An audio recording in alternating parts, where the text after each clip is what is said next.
ధూళినైన నన్ను దూతగా నిలిపావు. ఎన్నికలేని నన్ను ఏలికగా చేశావు. ధూళినైన నన్ను దూతగా నిలిపావు. ఎన్నికలేని నన్ను ఏలికగా చేశావు. భూమి విరిగి ఫలమిచ్చెను, మేఘమిరిగి వర్షమొచ్చెను. రొట్టె విరిగి వృద్ధి చెందెను, నన్ను విరిచి వాడుకోమయ్యా.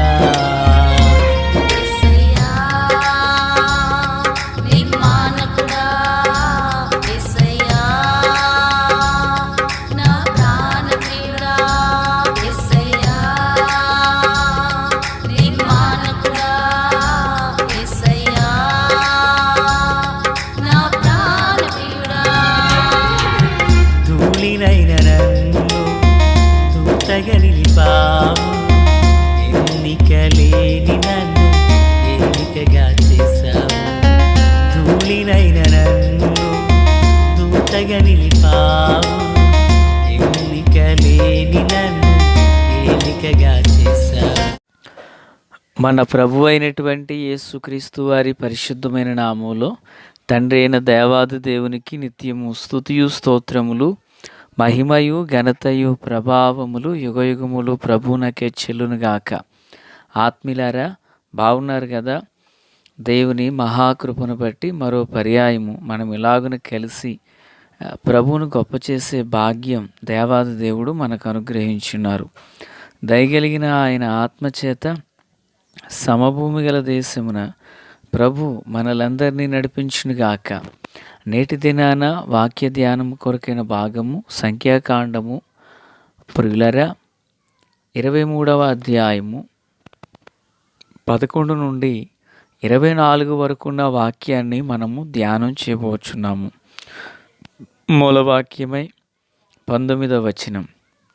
దేవుడు అబద్ధమాడుటకు ఆయన మానవుడు కాడు, పశ్చాత్తాపపడుటకు ఆయన నరపుత్రుడు కాడు. ఆయన చెప్పి చేయకుండునా, ఆయన మాట ఇచ్చి స్థాపింపకుండునా. ప్రార్థన. తండ్రి దేవా స్తోత్రాలు. చదవబడిన వాక్యము మీది, వినుచున్నవారు మీవారు. మీ దాసుడనైన నన్ను సంపూర్ణముగా మరుగు చేసి దైవస్వరాన్ని వినిపింపచేయండి. ఈ మాటలు మా అందరి హృదయాలలో తండ్రి భద్రపరచమని ప్రార్థిస్తున్నాం. మీ వాక్కునకు చెవియొగ్గే మనస్సు మాకు దయచేయండి. మేలు చేత నడిపించండి. రహస్య రాకడ కొరకు సిద్ధపరచమని యేసయ్య మహోన్నతమైన నామంలోనికి ప్రార్థించిన మనవులన్నీ పొందియున్నామని నమ్ముచున్నాము మా పరమ తండ్రి, ఆమేన్. ఆత్మీయులారా, బాగున్నారా? ఈ వచనాలలో కూడా బిలాము బాలాకుల సంభాషణయే జరుగుతున్నది. బాలాకు ఏ విధం చేతనైనా ఇశ్రాయేలీలను శపించాలనేది అతడి యొక్క ఉద్దేశం. బిలాము మనస్సు లేనివాడిగా కనిపిస్తాడు, కానీ మనస్సున్నది. అతడు దైవజనుడిగా కనిపిస్తాడు, కానీ అతనిలో మరొక కోణం కూడా ఉంది. అతడు దేవుని మాట చొప్పునే వెళ్ళినట్లుగా కనిపిస్తాడు. ధనాపేక్ష ఎంతో విస్తృతంగా విస్తారంగా అతనిలో పనిచేస్తూ ఉంది. బిలాము ప్రవక్త ద్విమనస్కుడు అనడానికి ఈ అధ్యాయాలే అతని జీవితాన్ని సూచిస్తూ ఉన్నాయి. అయితే విషయం ఏంటి? మొదటిగా ప్రియులరా, బయలు పర్వతానికి తీసుకువెళ్ళారు. 7 బలిపీఠాలను కట్టారు. 14 పశువులను వధ చేశారు. దేవుని సమాధానం మాత్రం ఇశ్రాయేలులను దీవించమనే వచ్చింది. ఒకటి. ఇప్పుడు రెండో చోటుకు వచ్చారు. గమనించాలి. మొదట బయలు ప్రాంతం నుండి ఇప్పుడు పిస్గా కొన మీదకు తీసుకొచ్చారు. అంటే బిలాములో ఆలోచన ఎలా ఉన్నా బాలాకులో ఉన్న ఒక తలంపు ఏంటంటే ప్లేస్ మారిస్తే సందేశం మారుతుందేమోననేదే తన యొక్క ఆలోచన విధానమునై ఉన్నది. ఆత్మీయులారా, వింటున్నారా? ప్లేస్ మారిస్తే తన ఆలోచన సరళి మారుతుందనుకుంటున్నాడు, కానీ అది వాస్తవం కాదు. ప్లేసు మారితే సందేశం ఎందుకు మారుతుంది? ప్లేసు మారితే దేవుని నిర్ణయం ఎందుకు మారుతుంది? అలా మారిపోయేది మనుష్యుడు. అలా మారిపోయేది మనుష్య స్వభావము. ప్రియులారా, ప్లేసును బట్టి మనిషి మారతాడేమో కానీ స్థలాన్ని బట్టి ప్రభు ఎన్నటికీ మారడు, మార్పు లేనివాడు, మార్పు చెందనివాడు. అతడు బయలు పర్వతం మీద నుండి పిస్గా కొండ మీదకు తీసుకుని వచ్చి ఇక్కడ వారిని శపించు అన్నారు. ఆ ప్రకారంగానే మరలా 7 బలిపీఠాలు 14 పశువులను వారు వధించడం జరిగింది. ఆత్మీయులారా, జరిగి ఉన్న విషయం ఏంటంటే యథావిధిగా దేవుని వాక్కు వెల్లడి అయింది. ఏమని? దేవుడు మాట్లాడుచున్నారు. బిలాము ఉపమాన రీతిగా ఇలా చెప్పుచున్నాడు, బాలాకు లేచి వినుము, సిపోరు కుమారుడా చెవియొగ్గుము, నా మాట ఆలకించుము. దేవుడు అబద్ధమాడుటకు ఆయన నరమాత్రుడు కాడు. దేవునికి మహిమ కలుగును గాక. ప్రియులారా, దేవుడు అబద్ధమాడుటకు నరమాత్రుడు కాడు అన్నారంటే, మానవుడు కాదు అన్నారంటే, మానవుడు ఏం చేస్తున్నాడు? అబద్ధము చెప్పుచున్నాడు. వింటున్నారా? మాటను మనము భిన్నంగా ఆలోచన చేసినప్పుడు మానవుడు అబద్ధమాడుచున్నాడు అని మనకు అర్థమవుతుంది. అంటే దేవుడు అబద్ధమాడని వాడు, ఆయన పశ్చాత్తాపపడనివాడు, ఆయన మాట ఇచ్చి చెప్పి చేసే దేవుడు, మాట ఇచ్చి దాన్ని స్థాపించే దేవుడు. ఆమేన్. దేవుని యొక్క స్వభావము, దేవుని యొక్క లక్షణములు మనకి ఇట్టే అగపడుచున్నవి ఈ వచనాల్లో. దేవుడు అంతరంగము, పై విధానము అంతయు ఒకలానే ఉంటారు. మనవలే ఉండే దేవుడు కాదు. మనము పైని కనిపించేది లోపల ఉండకపోవచ్చు, లోపల ఉండునది పైకి కనిపించకపోవచ్చు. మనుషుని యొక్క హృదయము లోతు నీళ్ల వంటిది అంటాడు జ్ఞాని అయిన సొలొమోను. ఇప్పుడు దేవుడు ఎట్టి దేవుడు? ఆయన అబద్ధము ఆడని దేవుడు. బాగా విందాం. దేవుడు అబద్ధము ఆడనివాడు, ఆయన అబద్ధము ఎన్నటికీ చెప్పనివాడు.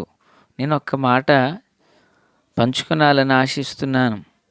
దేవుడు అబద్ధం ఆడని వాడైతే ఆయన పిల్లలముగా మనమును ఎట్టివారమై ఉండాలని ప్రభు ఆశయున్నది. ప్రియులారా, దేవుని వాక్యంలో నుండి సమూయేలు మొదటి గ్రంథము 15వ అధ్యాయం 29వ వచనాన భక్తుడు మాట్లాడుతూ, మరియు ఇశ్రాయేలీలకు ఆధారమైన వాడు నరుడు కాడు, ఆయన అబద్ధమాడడు, పశ్చాత్తాపపడడు. అంటే దేవుడు అబద్ధం ఆడడు అంటే ఆయన నోట నుండి సత్యమే వస్తుంది, ఆయన నోట నుండి సమాధానమే వస్తుంది, ఆయన నోట నుండి శ్రేష్టమైనటువంటి మాటలే బయలుపరచబడుచు ఉన్నాయి. దేవునికి మహిమ కలుగునుగాక.